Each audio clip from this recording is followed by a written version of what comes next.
Welcome to The Explainer. Ever wonder how investors figure out if a stock is a total bargain or just way overpriced?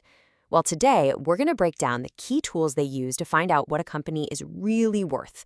And we're going to do it by looking at a giant whose products are probably sitting in your house right now, Hindustan Unilever.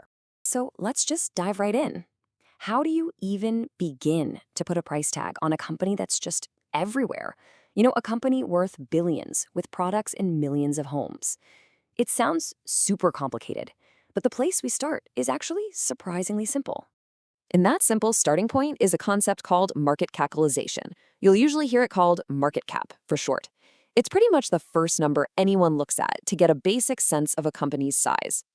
Think of it like this. Imagine you have a bottomless wallet and you decide you want to buy an entire company. Every single share that exists. The market cap is basically the total bill you'd have to pay to do that, right at this very moment. And the math to figure it out? It couldn't be easier. You just take the price of one single share and you multiply it by the total number of shares that are out there. That's literally it. Price times quantity gives you the total value. So, when you do that simple math for Hindustan Unilever, you get this absolutely staggering number, somewhere around 4.75 lakh crore rupees. And just to put that into perspective, that puts it firmly in the big leagues as one of India's most valuable companies. Okay, but here's the thing. A huge price tag doesn't automatically mean it's a good price. So how do we, as potential investors, figure out if this corporate giant is actually worth buying? Well, that brings us to the next crucial piece of the puzzle. This is the fundamental question, right? A massive market cap is one thing, but that doesn't make it an automatic buy. We've got to dig a little deeper to figure out if we're actually getting good value for our money. And to really get this, let's forget the huge stock market for a second and think about something much simpler, a local shop. Imagine this shop makes a nice, tidy profit of 100 rupees for the whole year. And let's say it's owned by 4 partners. If they split that profit evenly, each person's slice of the pie is 25 rupees. Simple, right? And believe it or not, that simple little shop analogy perfectly explains our next key metric, earnings per share, or EPS. Instead of just 4 partners, a big public company has millions and millions of shares. EPS tells you exactly how much profit belongs to each one of those individual shares. It's your personal slice of the company's success. Okay, so now that we know how much earning power is behind each share, we can unlock one of the most famous and, honestly, powerful tools in investing. It's what helps us answer that question, is this stock a good deal? It's called the PE ratio. The price-to-earnings ratio, or PE, is exactly what it sounds like. It's an incredible tool that directly compares the price you have to pay for a share to the earnings that share actually generates. Think of it as the ultimate reality check for a stock's valuation.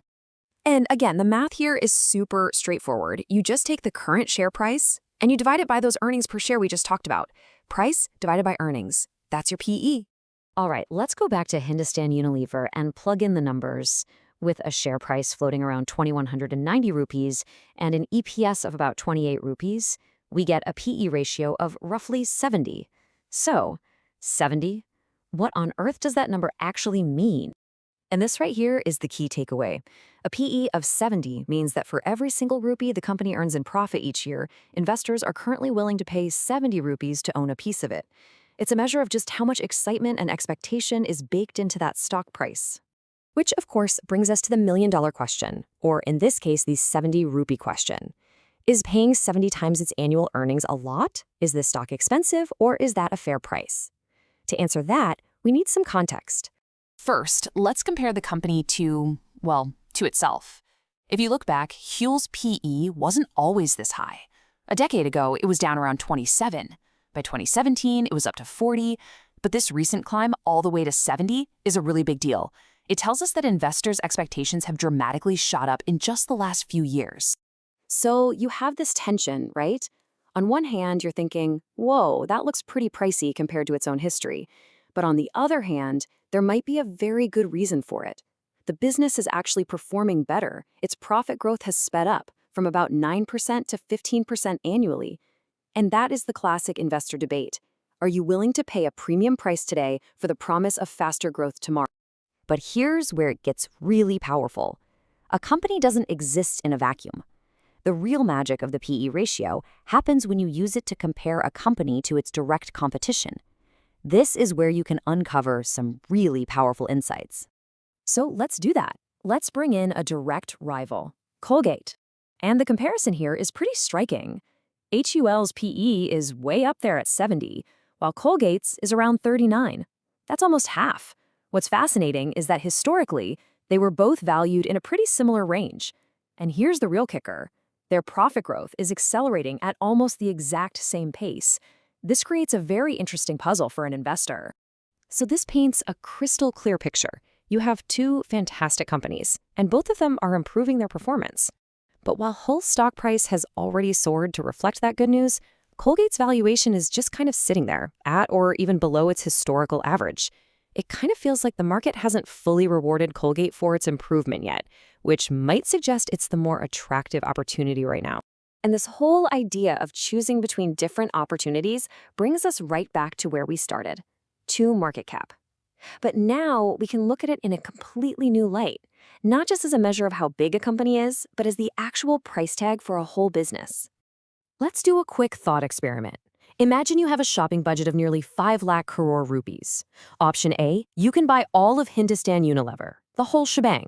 Or for the same amount of money, you could go with option B. You could buy all of the tech giant Infosys, plus all of the banking leader HDFC Bank, and you'd still have 30,000 crore in cash left over.